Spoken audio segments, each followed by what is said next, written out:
जोहार संगवारी हो। अगर आप मन ला हमार वीडियो पसंद ही सोही तो वीडियो ला लाइक करो और चैनल ला सब्सक्राइब जरूर करो।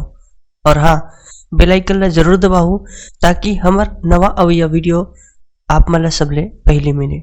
जय जोहार, जय छत्तीसगढ़।